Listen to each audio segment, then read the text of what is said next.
Are you awake? I thought I heard you get up. Yeah, I'm awake. Sorry, I just can't sleep. Are you thinking about him? Yeah, a bit. Usually get back to sleep, my love. I'm fine. No, it's okay. What else is on your mind?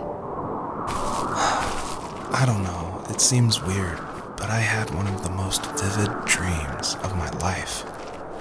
I saw a fox on a snowy mountain, just looking confused and worried. Those eyes, I can't get those eyes out of my head.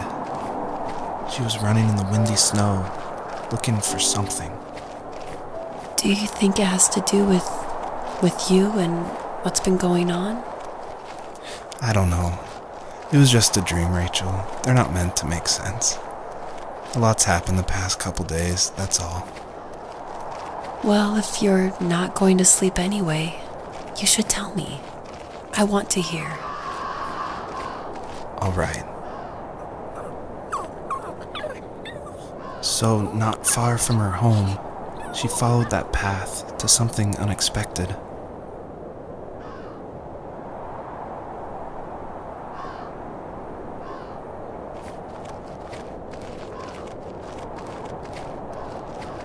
She couldn't stay, though.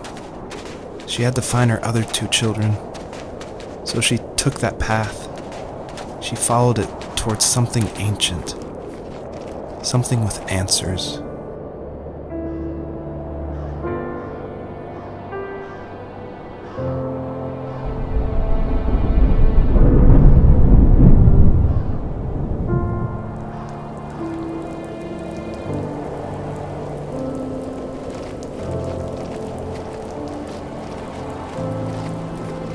The fox looked high and low, searching for any sign of her cubs.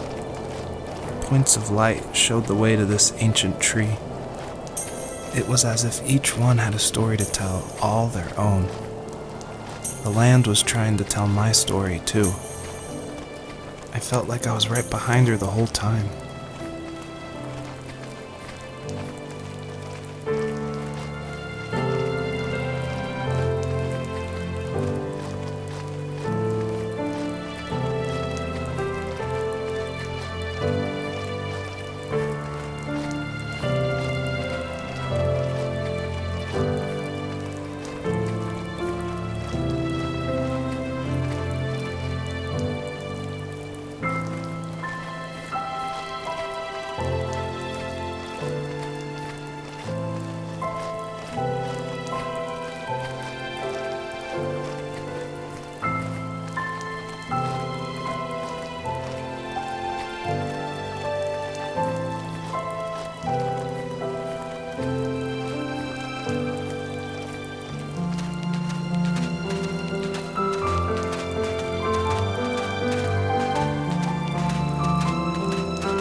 As a kid, did you ever do show and tell in your class?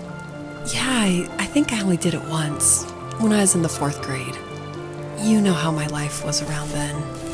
I wanted to show my class what helped pass the time and distracted me. So I brought a dozen paper cranes I had made. I think I told everyone how badly I wanted to be a bird and fly, embarrassingly enough. Don't be embarrassed. Every kid wants to fly. For me, it was another toy from my dad, a wooden boat. I remember guarding it so carefully in my hands as I walked into class. When I sat down, a group of boys immediately made fun of it. They asked which trash can I found it in, or why an ugly log was my favorite toy. When I got up, I didn't even want to tell them my dad had carved it. I said it was a joke gift my friend had given me. Kids can be so cruel. Some of them are. I shouldn't have let them get to me, but it did. It's amazing we bounced back at all.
Usually those kids would leave me alone, but somehow they could tell I was different. They made fun of how far away I lived. They called my dad a sourdough. I was a blabbermouth as a kid, telling my dad stories I made up for hours.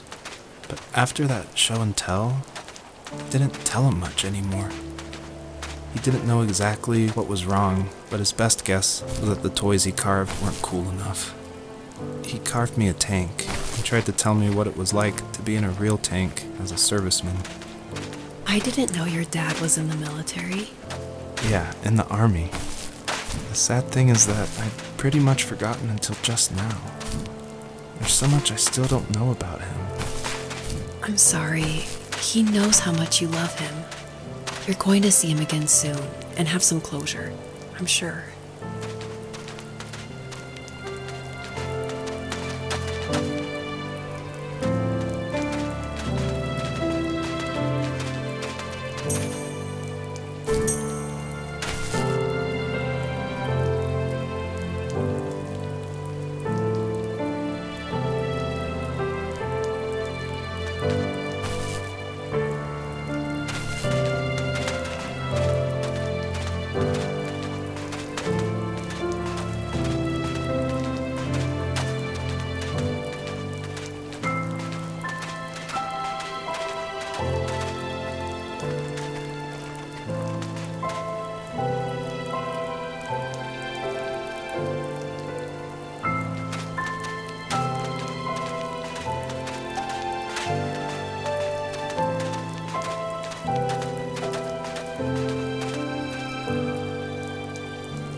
Do you remember what my dad did for a living?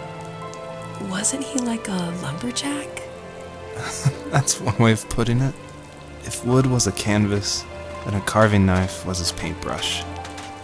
Even after working a 50-hour week, even after his hands were more splinters than skin, he would bring home the nicest piece of Alaskan weeping cedar and make me toys. That wooden train was the first toy I can remember, and I loved it. I just knew from a young age I was going to be a lumberjack, like my father.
older I got, the more I withdrew.